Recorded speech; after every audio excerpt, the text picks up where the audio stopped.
Nduka came home at midnight with the smell of palm wine on his breath and anger in his eyes.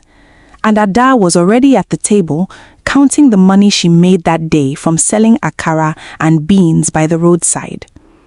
The baby kicked hard against her ribs, 7 months heavy now, and she rubbed her belly with one hand while pushing the note toward him with the other.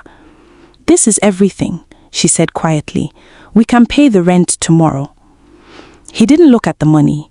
He looked at her tired face, her swollen feet, the way she still stood to serve him food even when her back was aching. He took the cash, stuffed it into his pocket and said, "You think I don't know you're hiding some?" When she shook her head, he grabbed her wrist. "Don't lie to me in my own house." She didn't cry. She had learned crying only made it worse.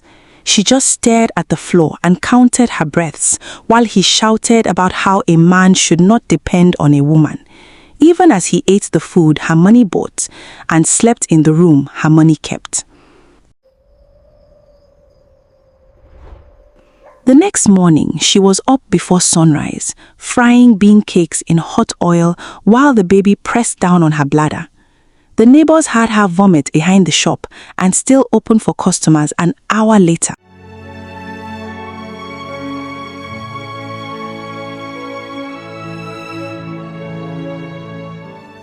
When she came home that evening with a nylon bag of provisions, rice, gari, baby clothes she had managed to save for, Nduka was on the couch watching football with his friends. One of them joked, "Guy, your wife is working harder than you all." Nduka laughed, but his jaw tightened. Later, when the house was quiet, he told her she was embarrassing him. A pregnant woman should be in the kitchen, not shouting hot akara on the road like a market woman. He took the baby clothes from the bag and threw them into the firewood. "We don't need charity." Ada watched the tiny socks burn and felt something inside her go cold. She placed both hands on her stomach and whispered to the baby, "I'm sorry, I'm trying." That night she slept on the mat on the floor because she said the bed was for a real wife, not a stubborn one. Rain started in the 3rd week and business was bad.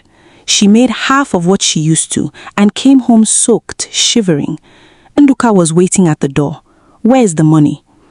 She gave him the small bundle, damp and thin. He counted it twice, then slapped her. The sound was loud even over the rain. "Is this what you call work?" Her lips split and she tasted blood. She didn't raise her hands to defend herself because the baby was between them. "Please," she whispered, "it's the rain, nobody bought." He pushed her into the bedroom and locked the door. She sat there all night on the bare floor, listening to the rain and the baby's hiccups. In the morning, he opened the door and acted like nothing happened, asking if there was food. She cooked anyway, because if she didn't, he would say I was lazy. Her mother called from the village and asked how she was doing. Ada said, "We are fine, Mama," and ended the call before her voice could break. The labor started on a market day. The pains came while she was standing over the hot oil and she knew it was too early, but the baby was coming anyway. She left the tray with her sister and took a keke home, holding her stomach, praying. The house was empty. Nduka was out with friends. She called him 6 times, no answer.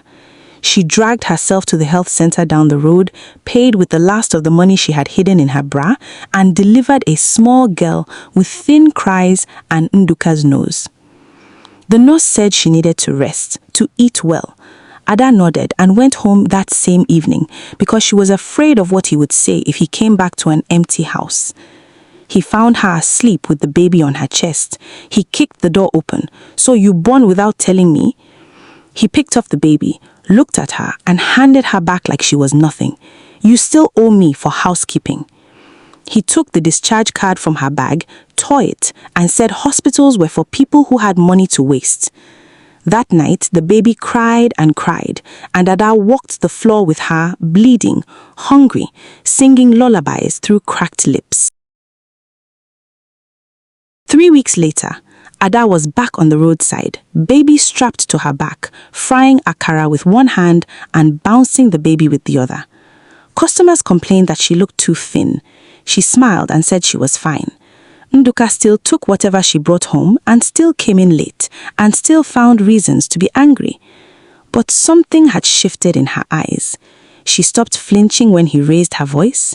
She stopped explaining. At night, she lay on the mat with the baby's tiny hand wrapped around her finger.